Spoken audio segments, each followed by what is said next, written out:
World express में world media द्वारा प्रस्तुत है भारत की खास खबरें। हमें आपकी प्रतिक्रियाओं का इंतजार है। ये खबरें इस प्रकार हैं। एक चिंताजनक खबर है। 12 वर्षों के बाद यानी 2036 में भारत की जनसंख्या 152 करोड़ से अधिक हो जाएगी। इस खबर में आगे बताया गया है महिलाओं का प्रतिशत 48.5 से बढ़कर 48.8 हो सकता है। हम आपको बताते चलें, अभी 1000 पर 943 महिलाओं की संख्या है। 2036 में महिलाओं की संख्या प्रति 1000 पुरुषों पर 952 हो जाएगी। राजस्थान में भारी बारिश ने जनजीवन को प्रभावित किया है। प्रदेश में 22 लोगों के मारे जाने का समाचार मिला है। बिहार में दल बदल का दौर तेजी से जारी है। यहाँ विधानसभा की 4 सीटों पर होने वाले चुनाव की सरगर्मी है। भारतीय जनता पार्टी एवं जदयू तथा बसपा के कई नेता तेजस्वी की पार्टी राष्ट्रीय जनता दल में आ गए। इससे राजनीतिक दलों में हड़कंप मचा रहा। यह माना जा रहा है कई और नेता राजद में आएंगे। पटना में भारतीय जनता पार्टी नेता अजय शाह की गोली मारकर निर्मम हत्या उस समय कर दी गई जब वे उनके घर के पास चलने वाले मिल्क पार्लर में बैठे हुए थे। अजय पटना जिले में भारतीय जनता पार्टी महामंत्री थे। उनकी हत्या के बाद सनसनी फैल गई। कहा जा रहा है सुपारी देकर इस हत्या को अंजाम दिलवाया गया। कोलकाता में महिला डॉक्टर की दुष्कर्म के बाद निर्मम हत्या के बाद डॉक्टरों में तीव्र गुस्सा है। कई स्थानों से प्रदर्शन के समाचार मिल रहे हैं। डॉक्टरों के प्रमुख संगठन federation of all India medical association के डॉक्टरों ने कहा है कि जब तक सरकार डॉक्टरों के लिए सेंट्रल प्रोटेक्शन एक्ट लागू नहीं करती तब तक उनका आंदोलन खत्म नहीं होगा। केंद्रीय स्वास्थ्य मंत्री जेपी नड्डा ने कलकत्ता के इस कांड को बेहद ही खौफनाक बताया है। इधर खबर मिली है महिला हत्याकांड की जांच का जिम्मा सीबीआई को सौंप दिया गया है। टीम ने जांच प्रारंभ कर दी है। अडानी मुद्दा गर्मा चुका है। कांग्रेस केंद्र सरकार से आर पार की लड़ाई के मोड़ में दिख रही है। सूत्रों से मिली खबर के मुताबिक अब कांग्रेस इस मुद्दे पर संसद से सड़क तक का मोर्चा जमाने की फिराक में है।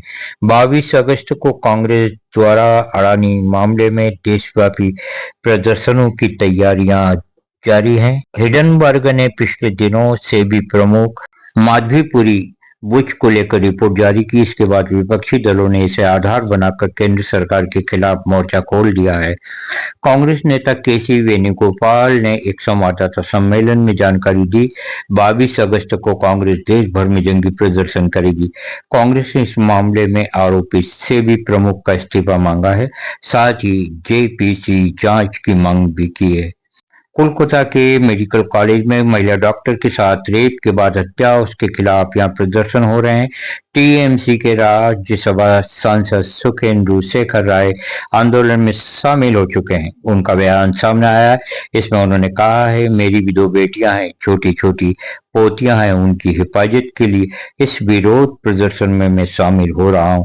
जो लोग सोच रहे हैं हमें क्या मतलब, वो गलती कर रहे हैं। इस मौके पर खड़े नहीं हुए, आवाज नहीं उठाई तो पछताओगे।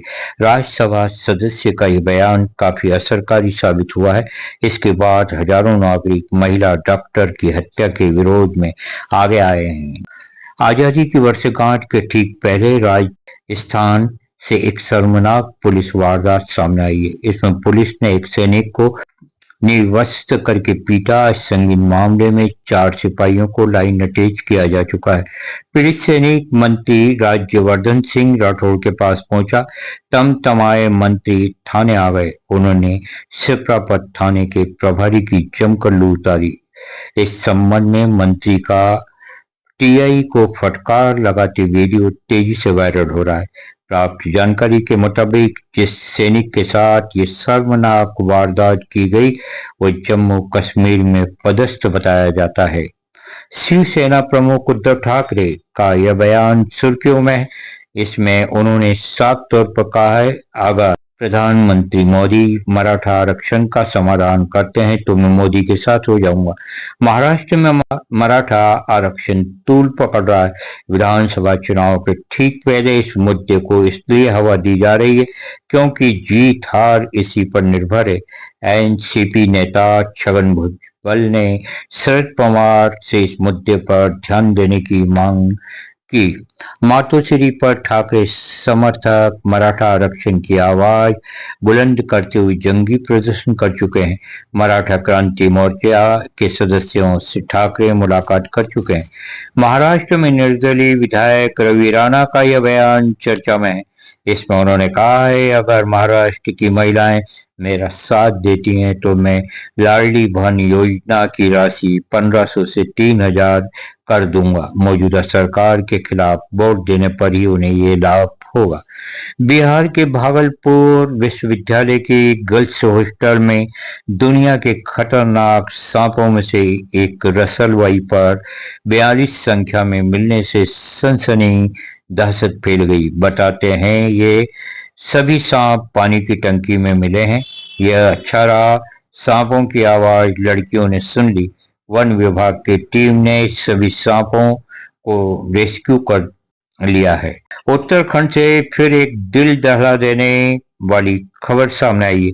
इसमें बताया गया है कि उधम सिंह नगर में एक उस नर्स की दुष्कर्म के बाद गला दबाकर हत्या कर दी गई जो एक निजी अस्पताल में सेवारत थी और अपनी ड्यूटी देकर रात देर घर जा रही थी। तभी एक मजदूर ने उसे अपना शिकार बनाया। पुलिस ने इस संबंध में धर्मेंद्र नामक व्यक्ति को गिरफ्तार कर लिया है। यह आरोपी नशे ड्रग्स का आदिवासी है और यह उत्तर प्रदेश निवासी बताया जा रहा है।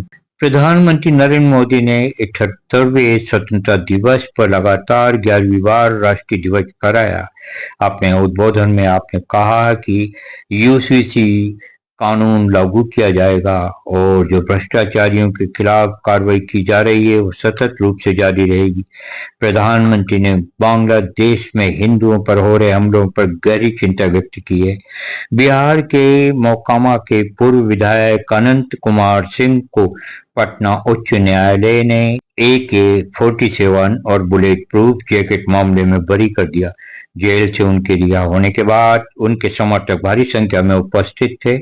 अपने स्वागत के प्रत्युत्तर में अनंत कुमार ने कहा, मुझे अदालत पर पूरा विश्वास था और मुझे आज न्याय मिल गया है। राजस्थान के चित्तौड़गढ़ न्यायालय ने अपने फैसले में 6 लोगों को देश विरोधी नारे लगाने के प्रकरण में 5 साल के कारावास की सजा सुनाई।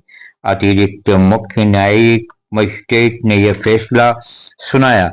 यह स्मरण रहे 15 सालों पूर्व बंगू कस्बे में आयोजित उर्स के जुलूस में देश विरोधी नारे लगाने में सजा प्राप्त आरोपित थे। अपने फैसले में पीठासीन अधिकारी डॉक्टर पीयूष जेलिया ने विशेष टिप्पणी करते हुए कहा कि सांप्रदायिक सद्भावना को बिगाड़ने वालों में भय होना आवश्यक है। बिहार के बक्सर में आजादी दिवस समारोह में उन छात्रों ने अपने गुरुओं की पिटाई की जिन्हें समारोह में बंट रहे रसगुल्ले खाने को नहीं मिले। मामला मुरार के सरकारी हाई स्कूल का बताया जा रहा है। भारत की प्रख्यात भरतनाट्यम नर्तकी यामिनी कृष्णमूर्ति के निधन पर देश विदेश से कला मर्मज्ञों द्वारा श्रद्धांजलियां दी जा रही हैं। आंध्र प्रदेश के चित्तूर में जन्मी यामिनी ने नृत्य कला में काफी नाम कमाया। मध्य प्रदेश के मुख्यमंत्री डॉक्टर मोहन यादव ने भोपाल के ध्वजारोहण समारोह में कहा, प्रदेश सरकार हर साल 17,000 नौकरियां देगी। प्रदेश के 55 जिलों में महाविद्यालयों को एक प्रधानमंत्री कॉलेज ऑफ एक्सीलेंस में परिवर्तित किया जाएगा। आजादी दिवस पर ये समाचार चाव के साथ पढ़ा सुना देखा गया। शेयर बाजार ने 4 लाख करोड़ की कमाई की। इससे निवेशकों के चेहरे पर गुलाब खिल गए। पश्चिम बंगाल में महिला चिकित्सक की रेप के बाद हत्या मामले का सारे देश में विरोध किया जा रहा है। कई संस्थाएं डॉक्टर प्रोटेक्शन एक्ट की मांग कर रही हैं। दिल्ली के जंतर मंतर पर बड़े आंदोलन की तैयारियां हैं। मध्य प्रदेश के इंदौर, भोपाल में डॉक्टर आंदोलन कर रहे हैं। पश्चिम बंगाल में कोलकाता के आरजे अस्पताल में हमला किया गया। आंदोलनकारियों ने जमकर तोड़फोड़ मचाई। भारतीय जनता पार्टी और वामपंथी दलों ने बंद का ऐलान किया। आरजे अस्पताल में तोड़फोड़ के आरोप में पुलिस ने 19 लोगों की धरपकड़ की है। आज सारे भारत में महिलाएं सवाल कर रही हैं, नारियां असुरक्षित क्यों? पुलिस जनता का क्षोभ अपराधियों में क्यों नहीं? क्यों बढ़ रहे हैं देश में तेजी से महिलाओं पर अत्याचार? क्यों हो रही है महिलाओं की निर्मम हत्याएं? अब कौन रोकेगा यह हिंसक दौर? मध्य प्रदेश के कई क्षेत्रों से भारी बरसात का समाचार है। गुना पूरी तरह से जलमग्न हो चुका है। चंबल, पार्वती नदी खतरे के निशान के ऊपर है। इनमें डूबने से 2 लोगों के मारे जाने की खबर मिली है। कटनी में एक व्यक्ति की मौत हुई है। खंडवा के टिट गांव में 2 पक्षों में संघर्ष। एक लड़की के साथ छेड़छाड़ के बाद टकराहट, 14 लोग घायल, 6 की गिरफ्तारी की गई। भारी संख्या में पुलिस फोर्स तैनात है। भोपाल, विदिशा में सांप्रदायिक सद्भावना, एकता को बिगाड़ने की कोशिशें। भड़काऊ भाषण के जरिए अराजकता फैलाने की नाकाम साजिशें। भोपाल में हनीफ खान ने अपनी दुकान पर लगाया फिलिस्तीनी झंडा। आरोपी को पुलिस ने धर दबोचा। विदिशा के लक्ष्मी मंडी इलाके में एक मुस्लिम युवक के साथ बच्चों ने लगाए पाकिस्तान जिंदाबाद के नारे। कोच्चि हवाई अड्डे से एक यात्री के पास से 8 सोने की चेन बरामद कर ली गई। दुबई, दोहा से आए इस तस्कर ने इन चेनों को अपने जूते में छिपा कर रखा था। इस व्यक्ति को गिरफ्तार कर लिया गया है और उससे पूछताछ जारी है। इस तस्कर से कई वारदातों के राज खुलने की संभावना व्यक्त की जा रही है। बताइए यह समाचार आपको कैसे लगे? जय भारत, जय मध्य प्रदेश।